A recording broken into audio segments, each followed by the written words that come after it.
itong kay Mayor Alice Go, and not only this person, no, but also the rest of the Duterte Balahura supporters. Pinapaikot nila yung balita as if there is discrimination and xenophobia going on. Ang nakakatawa dito, pati si Coco Pimentel nakijoin. Di ba silang dalawa na lang ni Risa Ontiveros sa magkakampi sa Senado? Sila na lang. Yung magkakampi sa Senado. Nadami. Iniwanan pa si Risa Ontiveros. At least alam niyo mga kotsero, at least ngayon legit na si Coco Pimentel opposition. Kasi imagine halos lahat ng senador kampi kay Risa Ontiveros, tapos si Coco Pimentel mag-isa. Anyway. Ito kasi si Teresita Angsi. Ito yung balita kanina. Phil-Chinese civic leader Ang Si rebukes Senate for witch hunt versus Guo. Teresita Ang Si. Alam nyo mga kotsero, mahirap kasi tanggapin ang mga salita ng isang taong kasama sa first quarter storm. Alam niyo yun? Kasi kasama siya sa first quarter storm. So, sa mga hindi nakakaalam ng first quarter storm, mga kotsero, ito yung mga aktivista nung panahon ni Apo Lakay. So yun. So parang I don't want to put too much emphasis doon sa kanyang mga sinasabi. But mga kotsero, gusto ko lang and hindi natin kinakampihan si Senator Risa Ontiveros kasi nga, again mga kotsero, I'm not a fan of the Dilawan Pink CPP. And si Risa Ontiveros is one of them. Kasama siya doon. Pero mga kotsero, to paint o kung para sabihin na ang nangyayaring hearing tungkol kay Mayor Alice Go ay isang witch hunt, I would disagree. It is not a witch hunt. Ay, ito rin pala. Bago tayo magpatuloy, mag-shoutout din tayo sa mga kaibigan natin sa Sendwave. Kung kayo po ay nasa US, UK, Canada, Italy, France, Spain, Ireland, and Belgium, ay pwede na po kayo magpadala sa Pilipinas na para sa inyong mga minamahal sa buhay, gamit po ang Sendwave. Ang gagawin nyo lang ay download ng Sendwave app. Kung kayo na account, lagay nyo ba ang account details nyo at pwede na magpadala sa GCash, sa mga pawn shops at iba't ibang mga bangko sa Pilipinas. At kapag ginamit nyo pa ang promo code na Coach Jarrett, ayan, ay makakakuha pa kayo ng karagdagan $20 free credit. Kaya gamitin na si Sendwave for all of your remittance needs. Alright. Kasi mga kotsero, nakakatawa lang kasi na habang naghihiring, lumalabas yung mga kababalaghan na ginagawa ng mga Chinese criminals sa Pilipinas. Sabi niya, this kind of witch hunt and personal attacks are way below decency and reflects badly on the dignity of the Senate. With their budget, shouldn't the Senate do their background investigation first? Sabi niya. Mula sa Pogo na naging sideshow, ang problema ng masalimuot na pagkatao ni Alice Go ang naging main show. Senate should focus on the issues that aid legislation. The irritable tearjerker Sarsuela serves only to detract from the problems. Sinasabi ni Teresita Angsi. Alam nyo mga kotsero, kapag ganito ka mag-isip tungkol sa issue ni Mayor Alice Go, ay mababaw kang mag-isip. Mababaw. This has nothing to do with this is not an attack on the Chinese community. Especially Filipino-Chinese community. It's not. And I'll state that categorically. Bakit? Kasi marami pa rin naman akong kilala na Filipino-Chinese that are not being attacked. Hindi naman sila pinapakailaman. Hindi sila dinidiscriminate. Kumikita pa sila sa Pilipinas. Yumayaman pa sila lalo sa Pilipinas. Bakit? Legitimate yung mga negosyo nila eh. legitimate din silang tao. Legitimate din silang tao. As in, merong matetrace mo yung lineage nila. From their immigration from China to the Philippines, yung pagre-rehistro ng parents nila, pag na-naturalize sa mga parents nila, etc., etc. Makikita mo lihitimo silang tao. Lihitimo silang citizens ng Pilipinas. Yung iba sa kanila, nakapag-asawa na ng Pilipino, may pamilya na silang dito na nabubuhay sa Pilipinas. So, legit silang may buhay sa Pilipinas. Pero dito kay Alice Go, it's a mystery. It's a mystery. Ang daming peke. Natawa pa ako sa sinabi ni Angsi. Angsi also noted that the country's constitution recognizes persons born of Filipino mothers as Filipino citizens. She warned that such issues may also in effect be directed to Filipino Chinese citizens who have monosyllabic surnames. Oh my God. Ito yung problema ko sa mga aktivista sa Pilipinas They're following the woke agenda. Yung pagiging woke. This has nothing to do with a person's race. Hindi. Walang kinalaman dito yung race o yung tao dito. Lahi ni Alice Go. Kasi hodang Chinese siya. Ang delikado kasi dito, yung nakakuha siya ng birth certificate, nakakuha siya ng Filipino passport, and we don't even know kung paano niya nagawa yun. Nakabili siya ng mga properties, nakapagpatayo siya ng negosyo, at nakatakbo siya sa Philippine political system. Sa Philippine elections. Na hindi natin alam kung anong pinanggalingan niya. We don't even know, hindi tayo sigurado kung Pilipina siya. Siya lang ang nagsasabing Pilipina siya. Tapos, ito pa nakakainis dyan. Yung mga business partners niya, may mga fake papers din. Ay, sa ano pala? Sa ibang GMA. balita, pinuna ng isang senador at isang Filipino-Chinese civic leader ang paglihis umano ng investigasyon ng Senado sa mga pogo at pagtutok kay Bamban Mayor Alice Go. Ang tugon ng chairperson ng komiting nag-iimbestiga, mahalagang malaman kung Pilipino ang alkalde. Nakatutok si Ma'am Gonzales. Your Honor, hindi ko lang po siya masyado maalala po. Kasunod ng mga public hearing ng Senado, posibleng sa closed door o executive session muna sunod na tatalakayin ang pogo sa Tarlac at ng posibleng connection dito ni Bamban Mayor Alice Go. Palagay ko, sa executive session na iyan, mas marami pong lalabas talaga at ma-establish tungkol sa kanyang connection sa pogo, sa criminal connections at pati sa kanyang hindi maipaliwanag na kayamanan. Mas magiging solido na yung aming mga findings at magiging recommendations to. Kino-question ni Senate Minority Leader Coco Pimentel kung bakit naging tungkol kay Go ang pagdinig na dapat daw ay ibalik sa pogo. Dapat aniyang ipaubaya ito sa korte. Ang usapin naman sa yaman at buwis, pwede aniyang idaan sa Solgen. Gayon din ang question sa kanyang citizenship kung posibleng katiwalian naman, ombudsman ang dapat umanong tumalakay. Sabi naman ng Filipino-Chinese civic leader na si Teresita Angsi, tila nalihis na ang investigasyon ng Senado sa Pogo at tila naging sarswela. Aniya, hindi raw maganda sa imahe ng Senado ang tinawag niyang witch hunt at personal na atake. Tanong niya, hindi ba dapat nag-background investigation muna ang Senado?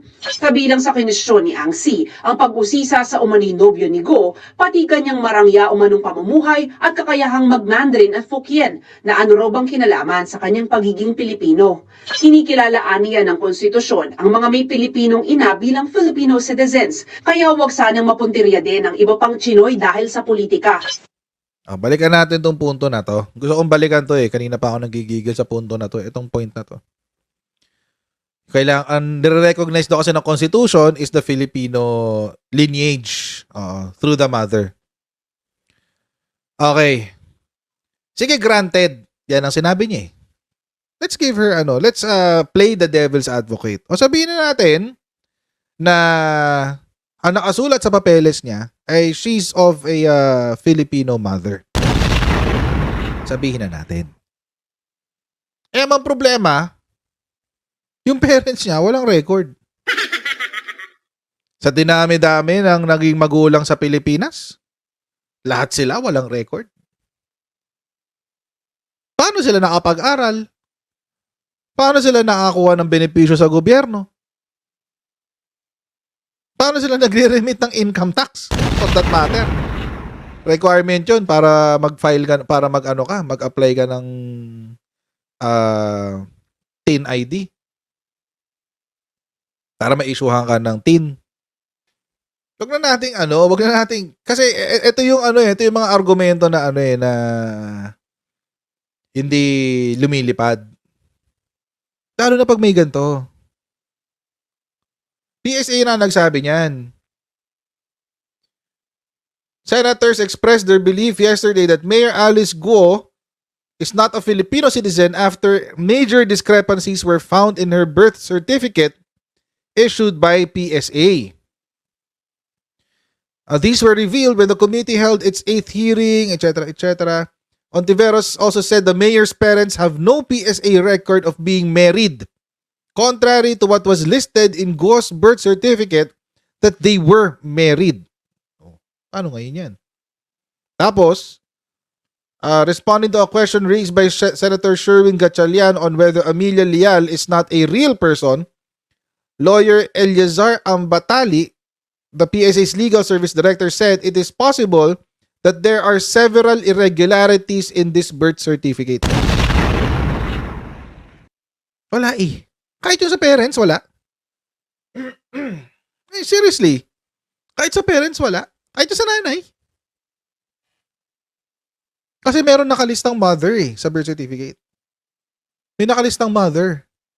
So, paano? Paano kung yung nakalistang pangalan na mother, wala palang ganun?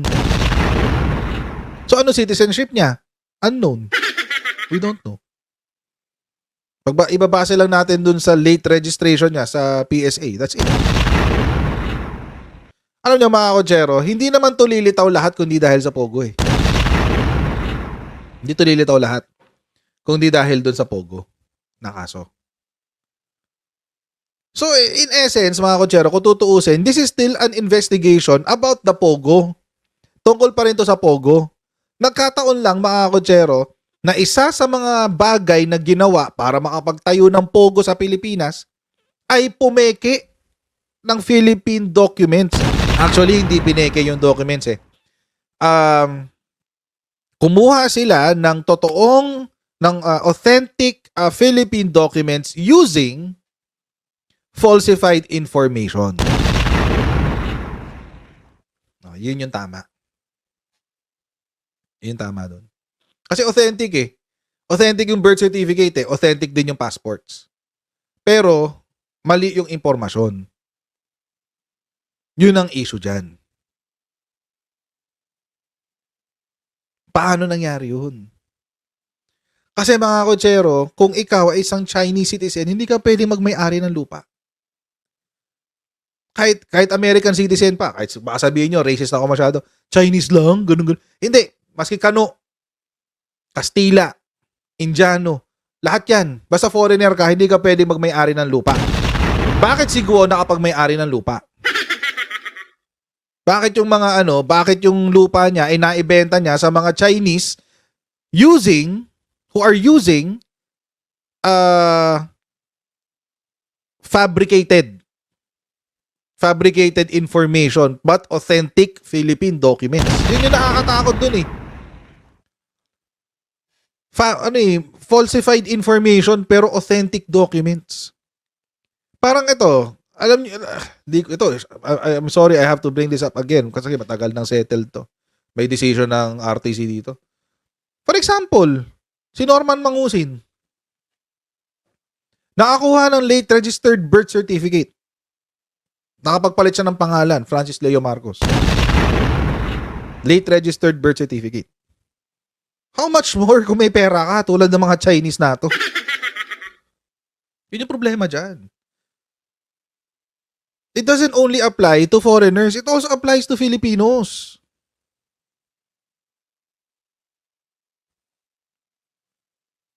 Oh, don't you think that is a problem? Hindi ho ba problema yan?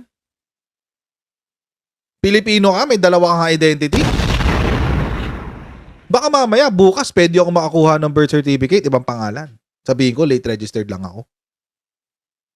Pwede na rin ako kumuha ng bagong passport, ibang pangalan. Pwede na rin ako kumuha ng bagong TIN, ibang pangalan. SSS, ibang pangalan din. Diba? Diba? Kaya kong gawin yan bukas kung gugustuhin ko. Kasi nagawa nga ng Pilipino eh. Nagawa nga ng foreigner eh. Ako pa. May issue talaga. May issue. So wag natin tong gawing issue about racism or xenophobia or anything. May problema talaga kahit sa Pilipino.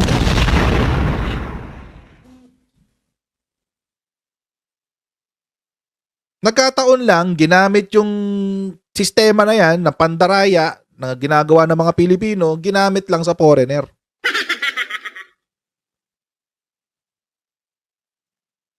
So mali si Teresita Angsi. Hindi ito tungkol sa hindi ito tungkol sa foreigner o whatever. Hindi ito tungkol sa racism, hindi ito tungkol sa xenophobia, hindi. May issue talaga tayo sa Bureau of Immigration, may problema tayo sa PSA, may problema tayo sa immigration. DFA din. May problema tayo sa sistema. Eh kung hindi pa nangyari nung kay Guo, hindi natin hindi siya masesensationalize eh. Matagal ng problema to, ngayon lang na-sensationalize. Tapos sasabihin nyo, aanggulohan nyo ng xenophobia. Oh, come on. Come on. Isa pang issue mga kotsero, eto nga, yung tatay ni Guo, pinapa-amlak na. Anti-Money Laundering Council. Airpat ni Guo, pigain sa 6 billion dirty money. 6 billion, guys. Sa bagay, si Kibuloy nga nakakapagpasok ng billion-billion din eh. Pero ito rin, oh. May problema talaga tayo, mga kotsero. May problema talaga. Ipapatawag ng Senado ang ama ni Banban Mayor Alice Guo upang humarap sa investigasyon tungkol sa kinukwestiyong nationality ng kanyang anak at sa posibleng kinasasangkutan nitong pagpapapasok ng pera sa Pilipinas o money laundering. Money laundering. Nasa sentro ng kontrobersya ng kanyang nationality ay yung tatay niya, sabi ni Gatchalian. Kailangan mabigyan linaw kasi ang nakakatakot dito baka lumakas ang loob ng iba na magsinungaling sa pagkuha ng late registration. Eh sabi niya, ano lang naman daw siya, simpleng mamamayan pero may chopper. Sarap, no? Ininegosyo niya, chopper. Sabi niya, naisip ko kasi 'di ba, merong Grab, merong taxi na panglupa. Baka pwede rin yung taxi na panghimpapawid. Anak around the paklo. Gagawin mong taxi, helicopter. Isa lang po akong ordinaryong farmer pero may helicopter po kami. Isa lang po akong ordinaryong farmer pero meron po kaming 18 na luxury car. Sarap mo nang. Ang sarap mong maging ordinary farmer. Sana all ordinary farmer lang. Isa lang po akong magbababoy. Sana all magbababoy kung lahat may chapter at lahat merong 18 na luxury car. Grabe, no? Gagawing taxi, chopper. Gagawin mong taxi. Ang helicopter. How? Pwede naman talaga. But that is a very, very niche market. Konti lang makaka-afford niyan. Naalala ko meron dati, si Uber. Si Uber, nagkaroon siya ng ganyang service, helicopter. Si Uber, parang 15,000 yata from Makati to BGC. Sino magiging market mo sa Bamban, Tarlac? O sabagay, baka dalhin niya sa Manila, di ba? Di natin alam. Baka may... Dapat ginaya mo kasi si Kibuloy. Private jet na lang. Para kung maglo-launder ka ng pera, ipasok mo sa private jet. Usap kayo ni Kibs. Marami kang matututunan doon. Criminal na yun. Goodness. Ito pa. I'm sure napanood niyo na to, pero kukunin ko tong kay Vera Files kasi wala akong choice. Siya lang ang gumawa ng write-up tungkol kay David Zhang. I'm sure napanood niyo na to si China Insider. Kung hindi niyo pa napapanood to, what rock are you? Are you living under a rock? si David Zhang. Ay, naku. I'm sure napanood niyo na to. Meron kasi siyang in-upload na video sa YouTube. Alice Guo's father's ties to CCP United Front.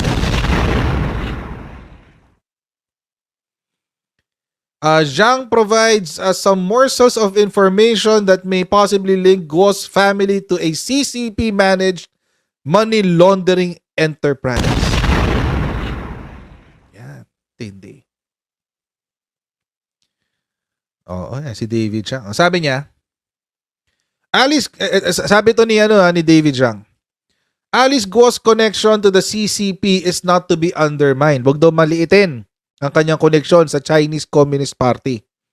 Zhang notes that after Guo won as mayor, 2 Red Chinese family associations published congratulatory messages for her as a family pride. These were the Hong Kong Chow Tai Guo Clan Association and the Hong Kong Chow Tai Association. Guo's father, Jianzhong Guo, was cited in a 2018 Chinese publication as honorary advisor of the Manila-based Philippines Chow Tai Association. Doon daw sa event na yon, sa 2018 publication na yan, Chow Tai Kwok, in one of the event of the Chow Tai Kwok clan or Chow Tai, basta either of the two, association published in a Hong Kong newspaper, the main guest was Zhu Feng. Si Zhu Feng is described as the Deputy Director of the Coordination Department of the CCP Liaison Office.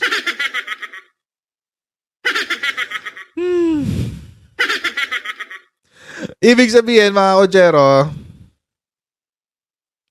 ang friends ng tatay ni Guo ay taga-Chinese Communist Party. Zhang claims this office is a top spy agency of the CCP. It was also attended by Guo Hengyao, said to be the vice chairman of the Fujian Federation of Community Organizations.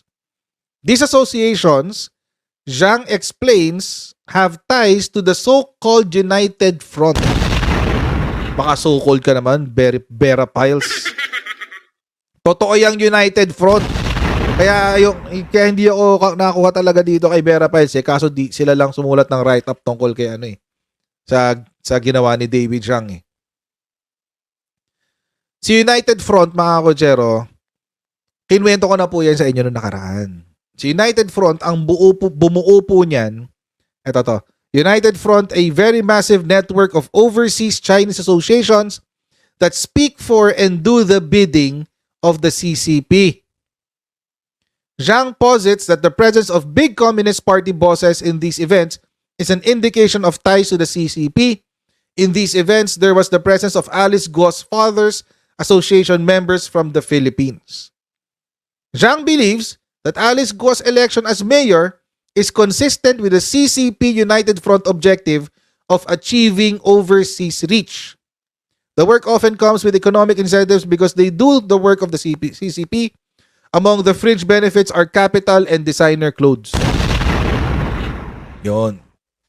Mga kotsero, napag-usapan na nga natin dito na nakaraan sa United Front. Si United Front po, mga kotsero, totoo po yan. Legit po yan. Ang nagbuo po niyan ay si Xi Jinping mismo. Si Xi Jinping. Totoo yan. Hindi ho fake news yan. Marami na hong gobyerno ang rume-recognize dyan sa United Front na yan. In fact, ito po isang article na sinulat tungkol sa United Front. The long reach of China's United Front work. Ano yung trabaho nila? Basically, ito yun. Ayan, United Front Work or UFWD. This complex set of institutions and organization act as key elements of anong ginagawa ng United Front Work? Surveillance and political influence. Sila yung parang propaganda arm. Sila yung marketing arm ng CCP, ng Chinese Communist Party. Sila yung marketing arm. Parang ganun. Sila yung nakikipag-usap sa mga politiko. Sila yung nagpopondo sa mga ibang organisasyon ng pro-China groups sa iba't ibang bansa. Legit ho yan. Totoo yan. Hindi ho yan fake. They exist. United Front ang tawag sa kanila. Hindi ako magtataka kung si Digonggong, na-impluwensyahan na rin itong United Front. Hindi ako magtataka. Lumabas na siya sa CGTN CGTN, sa Global Times Di ba nagpakita pa nga siya? Nagpa-interview siya sa Global Times. Si United Front parang si NDFP ng Pilipinas. Siya yung tao dito. Siya yung comparison natin. Kung sa China, si CCP, si CCP parang CPP natin. Siya yung punong abala. Ayan, siya yung grupo ng nandun yung utak. Sa tingin mo sa dalawa, si PLA, si People's Liberation Army, siya yung NPA. Tapos si United Front, siya si NDFP. Ganun. Tama si James sa sinabi niya. So, according kay David Zhang, yung tatay daw ni Alice Go ay parte ng United Front. Kasama sa United Front. Parte siya niyan. At kung ano yung utos ni United Front sa tatay ni Mayor Alice Go, ay yun ang gagawin ng anak niya. Anak. Hindi natin alam kung totoong anak Wala namang basis Hindi natin alam anong legal basis natin para tawagin anak niya yung si Alice Go. We don't know. So yun. So mga kotsero, this is not just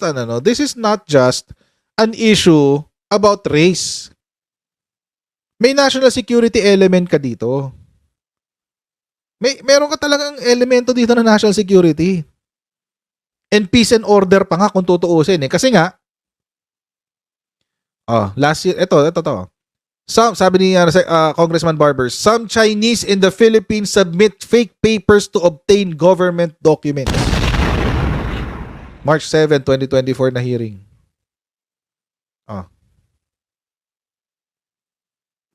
Aside from perpetually bullying us on the issue of the West Philippine Sea, the continuous dumping of counterfeit drugs and other products in the Philippines, these unscrupulous Chinese nationals are now faking documents to acquire legit government-issued documents.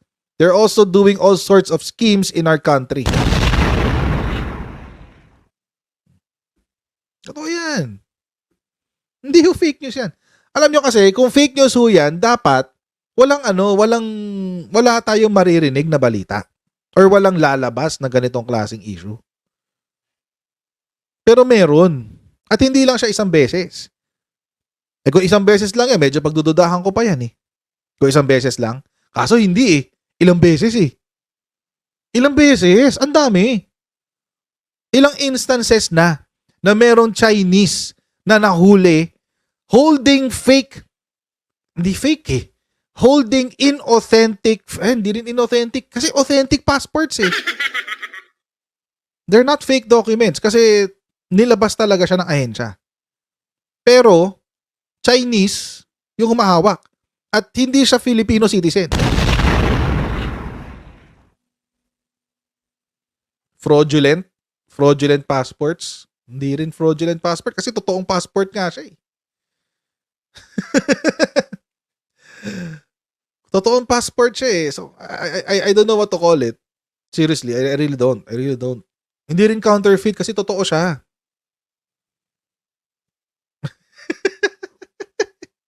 What do you call it now? Well, O for lack of a better term. Let's use counterfeit. Illegal. Scurrilous. Wow, lalim. Scurrilous. Questionable na lang. Questionable. Yeah, mas pasok. Questionable. Doctored papers. Pwede.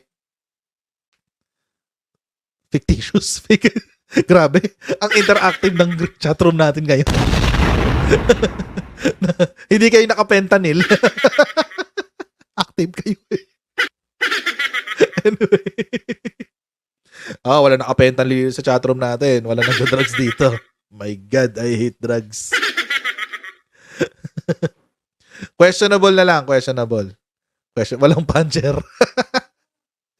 Questionable na lang. For lack of a better term. Questionable passports. Ilan na yan? Recently lang may nabalitaan ako. May nabasa pala. Di pa nabalitaan. Nabasa ako sa internet.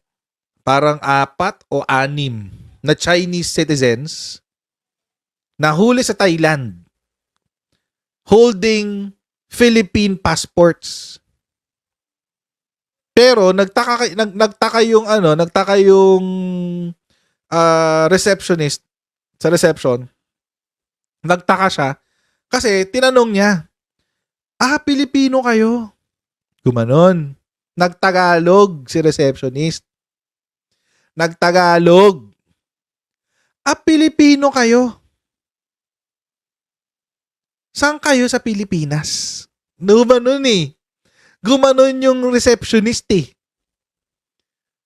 Tinitigan lang daw siya nung 4 or 6 na Chinese. O di huli niya. Ni-report niya sa pulis. Yon. Huli. Buti na lang, mga Pilipino sa abroad, machika. Machika eh. Dito sa Pilipinas, ilan na yung nahuling mga Chinese na mayroong Philippine passport? It's not 1, it's not 2, it's not 3. Ang dami. In fact, nahuli na nga yung isa sa mga gumagawa nung ganung proseso. Next level matindi to kasi next level to ng what do you call this? Next level to ng pastillas eh. Kasi yung sa pastillas, mga kotsero, walang walang involved na questionable documents and questionable identity. Walang ganun. Alam mo talaga, they're using Chinese passports and Chinese work visa, Philippine work visa, etc., etc. May ganun. Pero, dito sa isa, ay bago. Matindi. Questionable passports ang meron. Again, mga kotsero, we're just using the word questionable passports for lack of a better term. Kasi nga, authentic documents but fake identity. So, wala, tinalo Vilma, tinalo na ang recto. Hindi na, nagsara na ang mga namimeke sa recto. Tinalo na sila nitong mga to, ng mga Chinese. Ay, authentic. Totoong documents. totoong in-issue ng ahensya yung mga documents. O, ganon. Matindi. Grabe, no? Ibang level of criminality ito, mga kotsero. Kaya nga hindi mo pwedeng sabihin na this is just xenophobia or racism, etc., etc. No, it's not. It's not. Involved na ang peace and order dito. Involved na rin ang national security. Matindi. Buti nahuli yung Pogo. Kasi yun yung mitya ng lahat ng to. Yun yung Pogo ang mitya nito eh. Nahuli yung Pogo, tapos natuklasan na yung kinatatayo ang lupa nung Pogo na yon ay dating pagmamay-ari ng mayor ng Bamban Tarlac. Yung mayor ng Bamban Tarlac, na si Mayor Alice Guo, naimbestiga na rin dahil doon. Kasi nga naman, bakit ka nakikipagtrabaho sa mga sa Pogo na nahulihan ng human trafficking? At dahil doon, naungkat na lahat. Yun na. And now the rest is history. Kumbaga, yun ang nga nangyari. So, may issue ka talaga. May problema ka. Hindi lang sa peace and order. Kasi itong mga Chinese na to apparently is committing a crime. Human trafficking. So, may issue ka na sa peace and order. May issue ka pa sa national security. Kasi itong mga Chinese na to na may-ari ng lupa falsified their information para makakuha ng legitimate Philippine documents.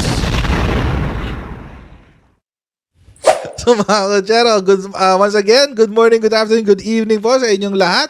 Huwag niyo pong kalimutan mag-like, mag-share at mag-subscribe sa ating Coach Jared YouTube channel. Pa-follow tayo sa ating Facebook page para lagi updated sa mga ganap sa aking channel. And I'll see all of you in our next Coach Jared Live. God bless. See you next time, guys. Bye!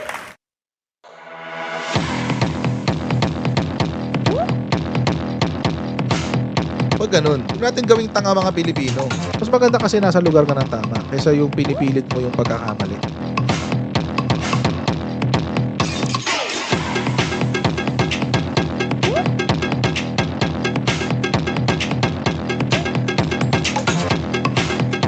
Are they willing to go that far? Hindi makakalimutan ng Pilipino yan hanggat di nasasagot niya. Sino ngayon nagsasabi ng totoo?